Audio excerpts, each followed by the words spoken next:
Hey folks, so today I thought we'd have a look at aid. Okay, aid is amazing and there are 4 different types.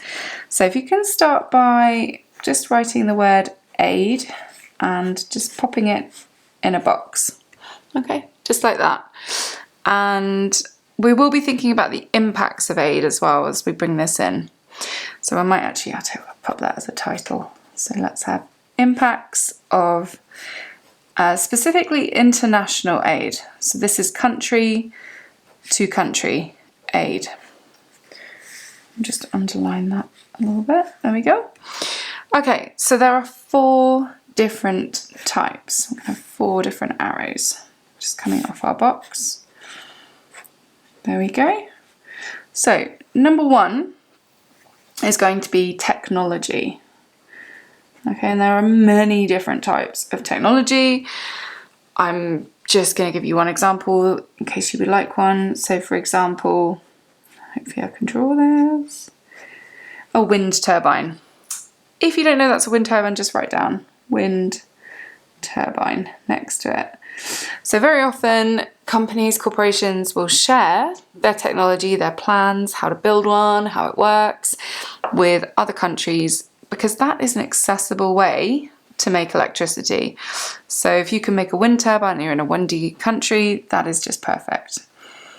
Number 2 is money. And it is as simple as that. Put the dollar sign because quite a lot of aid is moved around in US dollars. Okay, that is literally passing money in terms of a crisis, earthquake appeal, or it might be a political reason, but money is a big one, okay? Then we've got, let's have number 3. Another type of aid which you might not think of are specialists. Now, a specialist is somebody, for example, like a doctor or an engineer. So obviously you would want a doctor. If you were in a crisis situation and you've got lots of people, you would be sending doctors, but you would be sending engineers in a different kind of situation where you needed to solve a problem. You might send search and rescue teams. It could be anyone. Those are just a couple of examples. And then the 4th type of aid that we sometimes see, not sometimes actually, this one's quite common, is emergency supplies. Okay, this is one you probably already thought of. So that tends to be food, water, and medicine. Okay, brilliant. So those are our 4 types. Now, those are really useful, but there are also other things that you need to be aware of. The first one is that aid tends to move from high-income country to low-income countries. And high-income countries will even have a pocket of money or resources that they will use to make that happen. So it is low-income countries that tend to receive the aid, not the other way around. Okay, just because their economies are smaller and they need the support. There are even countries in Africa, pop this in over here. There are even countries in Africa that have like Oxfam, which is a charity. So they're set up all year round and they do something called goat aid. Now, to show this, I actually need to draw a goat, and I am pretty terrible at goats, like really bad, but you know, I will have a go, and please just don't laugh at my goat because it is just the worst. You'll get where I'm going with this, hopefully, but it will help to actually have the goat drawn. Yeah, goats are not a strong point. God, it looks so sad, my goat. Oh, it looks even sadder now. Anyway, let's give it some more legs. There we go. Oh, awful. Anyway, there we go. There's our goat. Let's just write goat aid on there. So what happens with our goats basically is they provide so much for people. Like, this is wealth in some areas, having goats, huge amount. So firstly, I mean, you can eat them. I have been to, where did I go? The Gambia.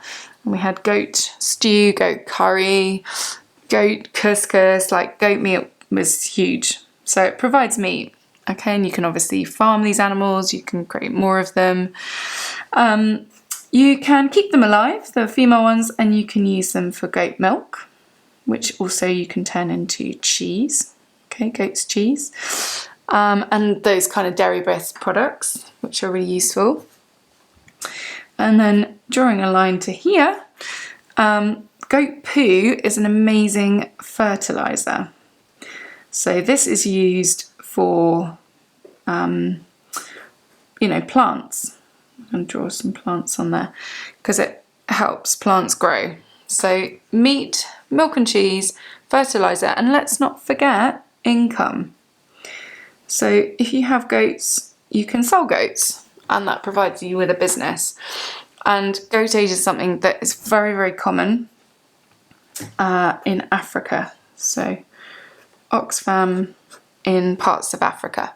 Okay, not all of Africa, but in some African countries. Now, while we're kind of on the subject of Africa, you might get a question. For example, how does aid benefit Nigeria? Nigeria is a big case study in AQA.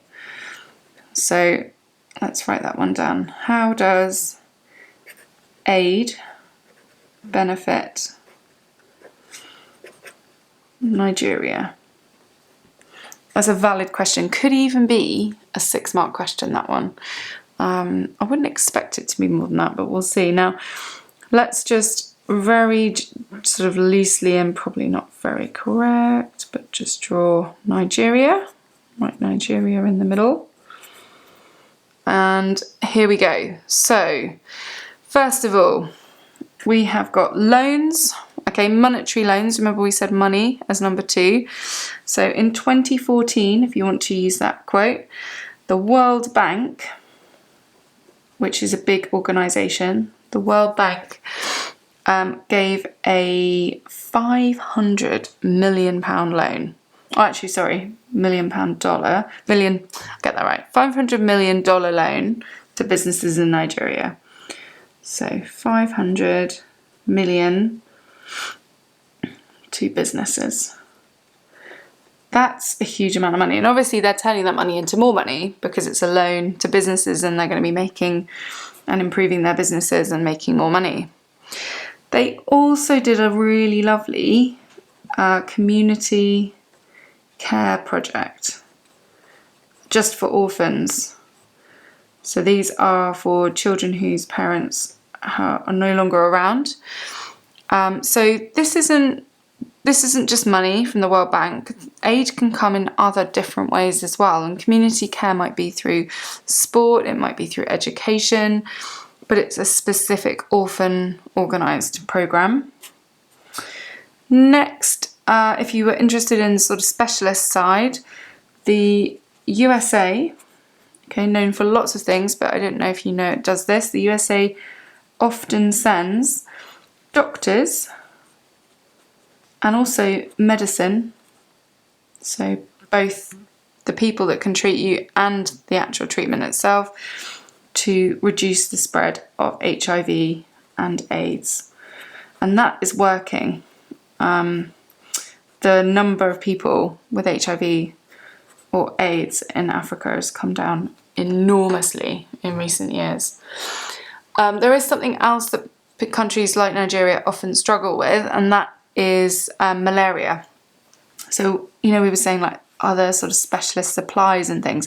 It might not be food, water and medicine, but there's a type of aid called Nets for Life. Because one really easy way to stop the spread of malaria, I did this when I was in the Gambia, is to sleep under a net, okay, and have a mosquito net. So Nets for Life, let's have an arrow, provide basically anti-mosquito nets to basically reduce the amount of people getting bitten by mosquitoes that carry malaria. So that would get you, just using those 4 things, that would easily help you answer that question if you came across it. Now, aid does need to be appropriate for the place that it's in, and there is a word or a saying that I need you to remember and learn. You will come across this in your glossary, and it is intermediate technology. So I guess it's more of a sort of a statement, isn't it? Now what that means, okay, it's not for the high income country, remember, this is for low income or newly emerging economies. Intermediate technology basically means it needs to be sustainable, so it needs to last for like a long time into the future, and it needs to be appropriate.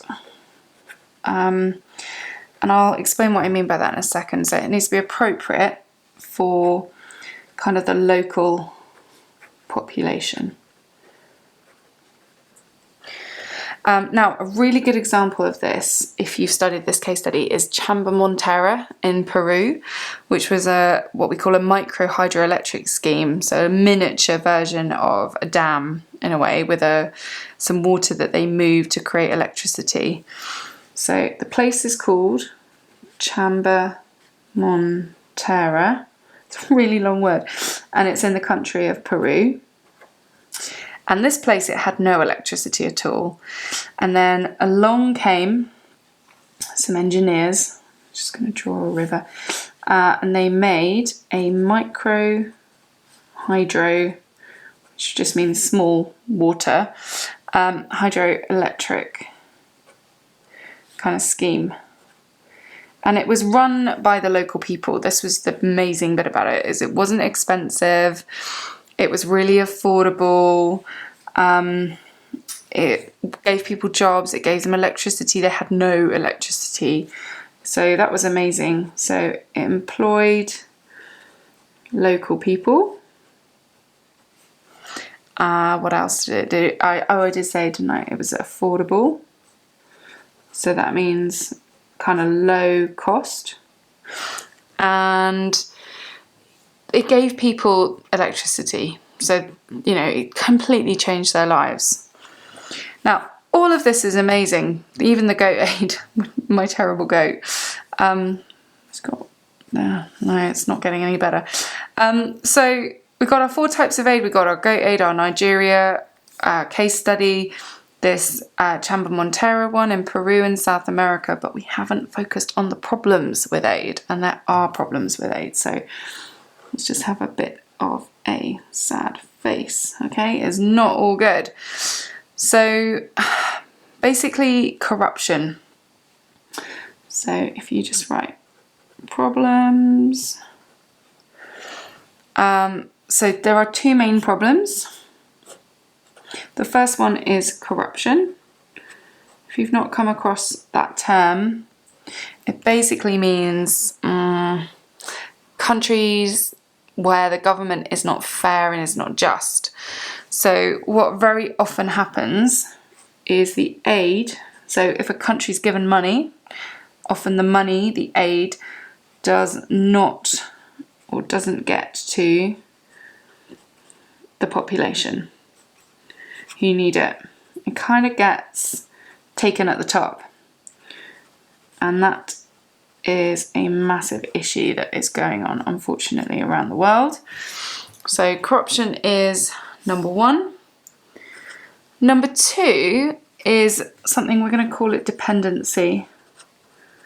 And I'm sure you'll have come across this word before, but basically, so what can happen is a country can become dependent on that aid coming in, and they can kind of get used to it and not make very good efforts to get on without it. So they can, by receiving that money, it's a bit like, I don't know, your age possibly getting a pocket money and thinking, I don't need to get a job, or, you know, I can just get by, is they can become dependent on it. Okay, so what we want to put there is by receiving aid, it can make countries dependent on it. It's like that saying, you know, give a man a fish, he'll eat for a day, teach him how to fish, he'll eat for life. You know, we need to make sure that countries are not just getting dependent on the money. So there you go. Here's some of the impacts around the world, and here are the different types of aid, and I hope that's really helpful.